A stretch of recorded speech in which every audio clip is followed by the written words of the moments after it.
Hello everyone, नमस्ते अनि स्वागत छ हजुरहरूलाई हिमालय किचनमा।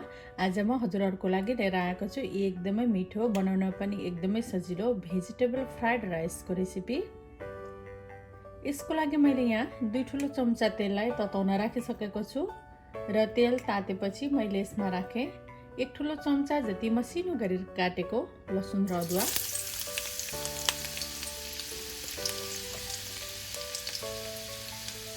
अब मैले राखेँ एउटा मिडियम साइजको प्याज मसिनो गरेर काटेको।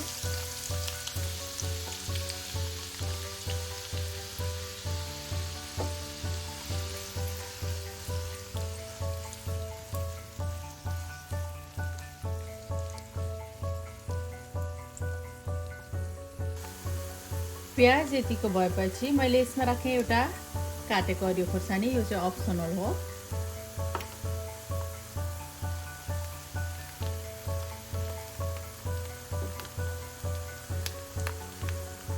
र मैले राखेँ आधा कप जति मसिनो गरेर काटेको गाजर। त्यसैगरी आधा कप जति हरियो केराउ लिएको छु। यो चाहिँ मैले फ्रोजन केराउ लिएको छु। हजुरहरूले फ्रेस पनि लिन सक्नुहुन्छ, तर भिजाएर त्यसलाई हल्का बोइल गरेर लिनुपर्छ। त्यसैगरी मैले राखेँ 1/4 कप जति बन्दा। भेजिटेबलहरू आफूलाई के राख्न मनपर्छ आफ्नो खुसीले राख्न सकिन्छ। थोरै नुन राखेँ मैले आफ्नो स्वाद अनुसार। अब चलाइदिउँ। अब 1-2 मिनट जति यो भेजहरू राखेर यसलाई मिडियम टु हाइटमा यसरी चलाउँदै पकाउनु पर्छ।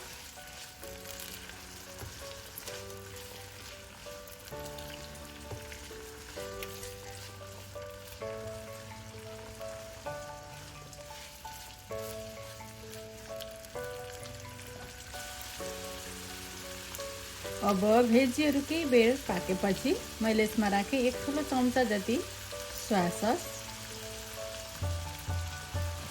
1 सानो चम्चा जति भिनेगर। हजुरहरूले आफ्नो इच्छाले यसमा कागतीको रस पनि राख्न सक्नुहुन्छ।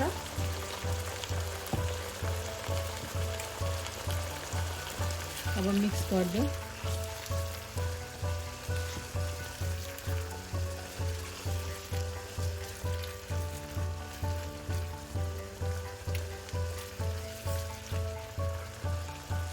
अब 1-2 मिनट जति फेरि यसलाई यतिकै पकाउँ।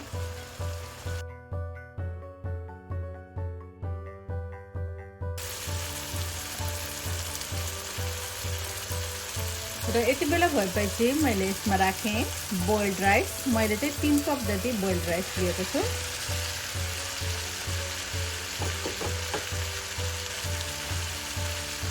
थोरै नुन राखेँ मैले, फेरि थपेँ आफ्नो स्वाद अनुसार।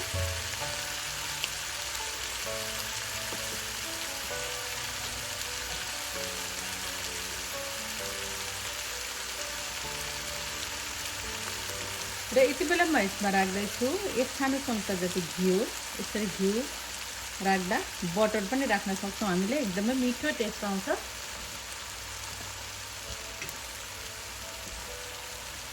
अब यसलाई राम्ररी मिक्स गर्दै यसरी पकाउनु पर्छ एकछिन, केही बेर 1-2 मिनट जति।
ल अब यति बेला मैले राखेँ 1 ठुलो चम्चा जति काटेको हरियो प्याज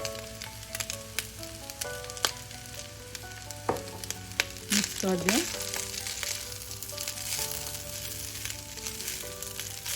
अब चाहिँ हाम्रो एकदमै सजिलो छिट्टो मिठो भेज फ्राइड राइस बनेर रेडी भएको छ।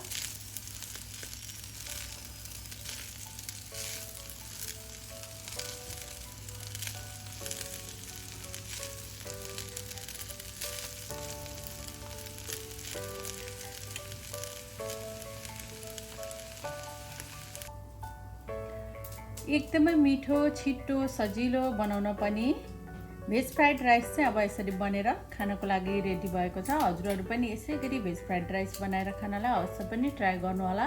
हस्त यो मिठो भेज फ्राइड राइसको रेसिपी हजुरहरूलाई राम्रो लाग्यो भने हाम्रो भिडियोलाई लाइक कमेन्ट सेयर गरिदिनु होला। यस्तै यस्तै रेसिपीहरूको लागि हाम्रो च्यानललाई सब्स्क्राइब पनि गरिदिनु होला। सब्स्क्राइब गरिसकेपछि नजिक गरेको नोटिफिकेसन बेललाई पनि अवश्य पनि क्लिक गरिदिनु होला। फेरि पनि यस्तै मिठो परिकारको रेसिपी लिएर आउने नै छु। हाम्रो भिडियो हेरिदिनु भएकोमा हजुरहरूलाई धेरै धेरै धन्यवाद।